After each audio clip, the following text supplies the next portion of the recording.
Assalamualaikum warahmatullahi wabarakatuh. Selamat pagi anak-anak. Bagaimana kondisinya? Semoga dalam kondisi sehat semua, amin. Untuk pagi hari ini kita akan melanjutkan pembelajarannya, yaitu tema 8 subtema 2 pembelajaran 2, yaitu mengenai lingkungan, perubahan lingkungan. Sebelumnya kita berdoa menurut agama dan kepercayaan masing-masing. Siapkan buku paketnya untuk disimak apa yang nanti Pak Guru sampaikan.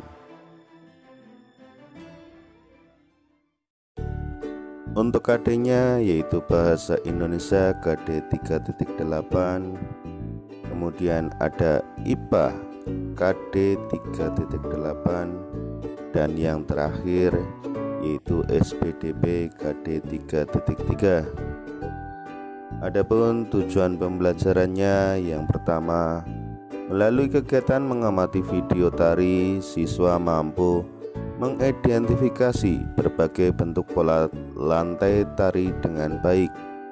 Yang kedua, melalui kegiatan pengamatan, siswa mampu menjelaskan pengertian pola lantai dengan benar. Yang ketiga, melalui kegiatan mencoba, siswa dapat memperagakan pola lantai gerak tari kreasi daerah dengan benar. Yang keempat, melalui kegiatan berdiskusi, siswa dapat menyebutkan peristiwa pada teks dengan benar. Yang kelima, melalui kegiatan berdiskusi, siswa dapat menjelaskan tentang ketersediaan air bersih dengan benar. Dan yang terakhir, nomor 6, melalui kegiatan berkreasi, siswa dapat membuat karya poster tentang dampak siklus air bagi kehidupan. Ya, itulah tujuan pembelajaran untuk pagi hari ini. Perubahan lingkungan juga mempengaruhi budaya, termasuk tarian. Tarian daerah berkembang mengikuti perubahan. Namun perkembangan itu juga masih mengikuti aturan dasar tari, termasuk pola lantai. Apa yang dimaksud pola lantai? Simaklah video berikut ini.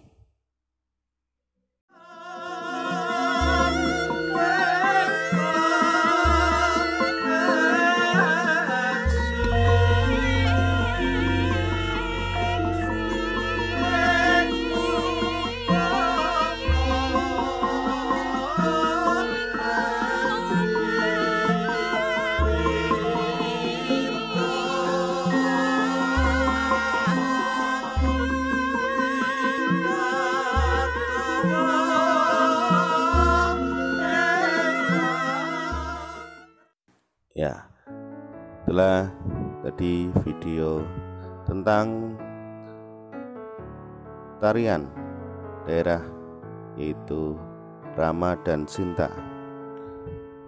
Selanjutnya, garis imajiner yang dilalui oleh penari saat melakukan gerak tari disebut pola lantai. Pola lantai juga merupakan garis imajiner yang dibuat oleh formasi penari kelompok. Secara umum, pola lantai berupa garis lurus atau garis lengkung. Ya, setelah kalian memperhatikan video tarian tersebut, bagaimana formasi para penari saat melakukan gerak tari? Yang kedua, bagaimana arah hadap gerak penari selama peragaan tari?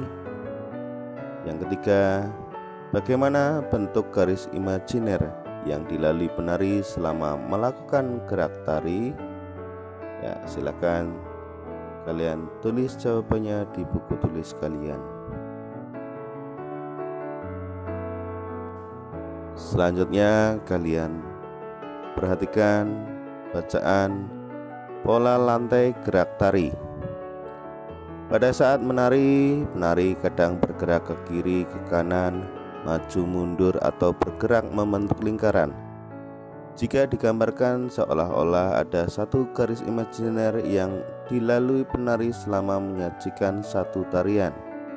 Garis imajiner juga dapat digambarkan dengan melihat formasi para penari dalam memperagakan tarian. Para penari dapat membentuk formasi garis lurus, lengkung, segitiga, atau lingkaran. Bentuk formasi garis dapat berubah-ubah selama penari menampilkan sebuah tarian. Garis imajiner yang dilalui oleh penari saat melakukan gerak tari disebut pola lantai.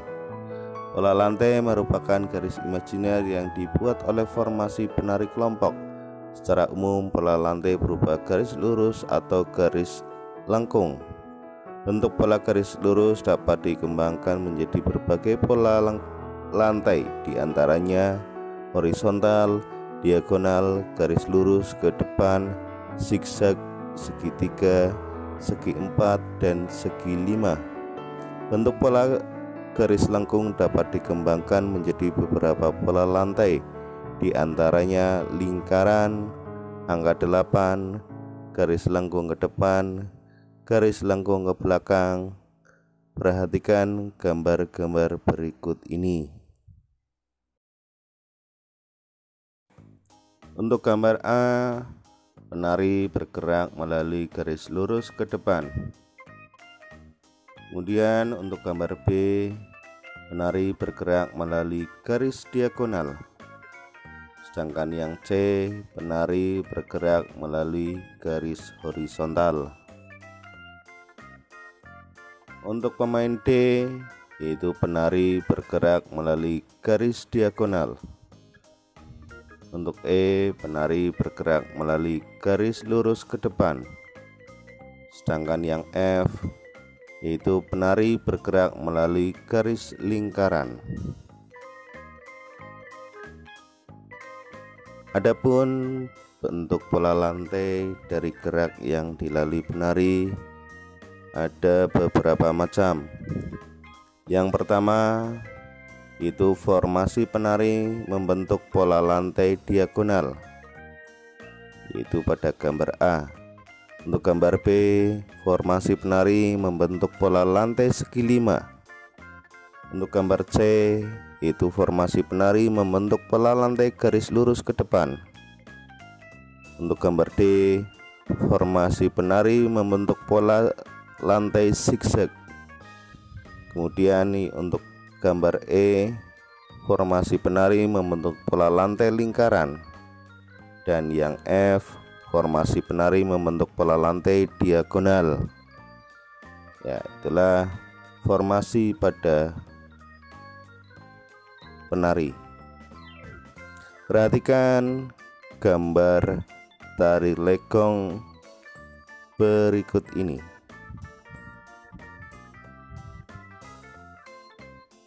Perhatikan pula pada gambar tari saman.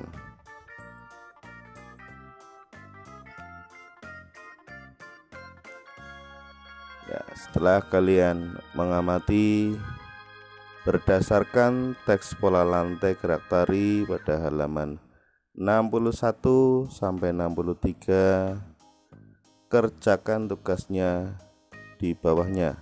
Itu tuliskan kembali pengertian pola lantai menggunakan bahasamu sendiri dan gambarlah pola lantai yang terlihat dari gambar dua tarian pada teks di atas. Selanjutnya kalian perhatikan bacaan mengenai siklus air dan bencana kekeringan. Peristiwa siklus air merupakan peristiwa sehari-hari yang sering tidak disadari oleh manusia. Siklus air menghasilkan air bersih yang berguna untuk kehidupan manusia. Manusia memerlukan air bersih antara lain untuk keperluan rumah tangga, keperluan industri, dan juga pertanian. Siklus air menghasilkan air bersih.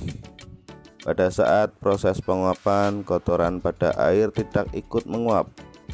Uap air yang menguap adalah uap air yang bersih.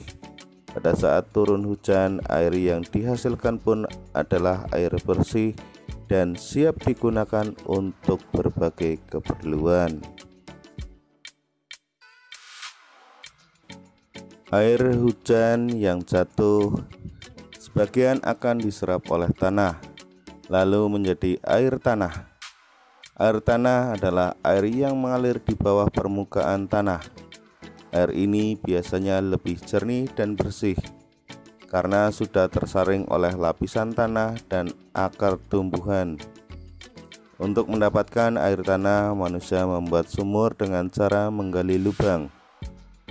Air hujan yang tidak terserap oleh tanah akan terus mengalir menjadi air permukaan. Lalu air itu menuju tempat yang lebih rendah seperti sungai, danau, dan laut.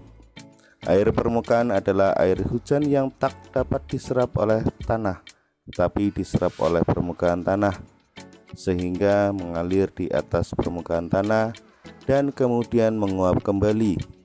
Air ini biasanya lebih kotor karena mengandung lumpur.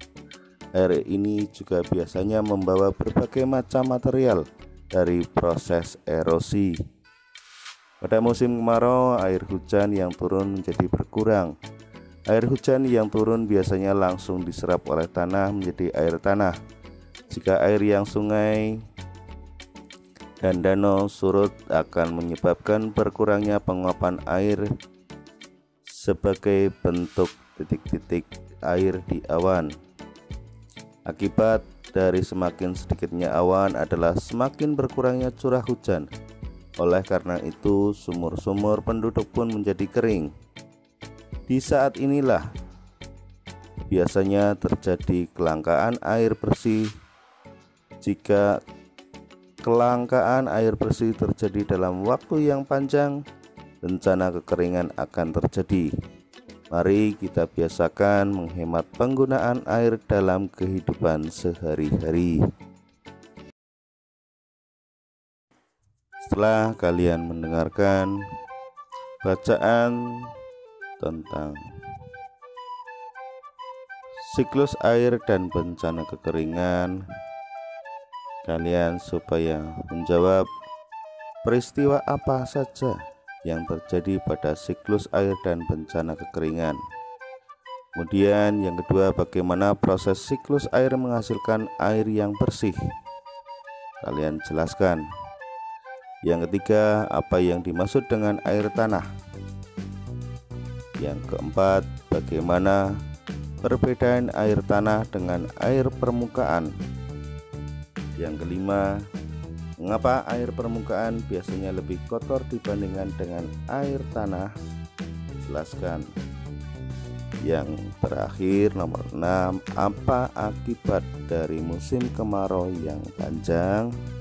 Ya, silakan kalian kerjakan di buku tulis kalian.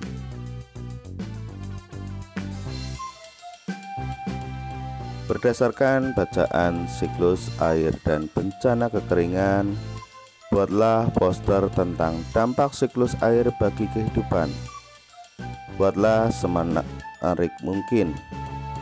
Pada pembelajaran 5 nanti kamu akan mempresentasikan poster yang kamu buat. Ya, silahkan kalian buat di buku gambar atau di kertas HVS. Warnailah agar postermu terlihat menarik. Gunakan bahasa atau kalimat yang mudah dipahami. Ya, selanjutnya yang terakhir, kalian supaya menggambarkan siklus air pada buku gambar atau kertas HVS. Ya, demikian pembelajaran untuk pagi hari ini. Semoga dapat bermanfaat untuk kalian semua. Aku akhiri, wassalamualaikum warahmatullahi wabarakatuh.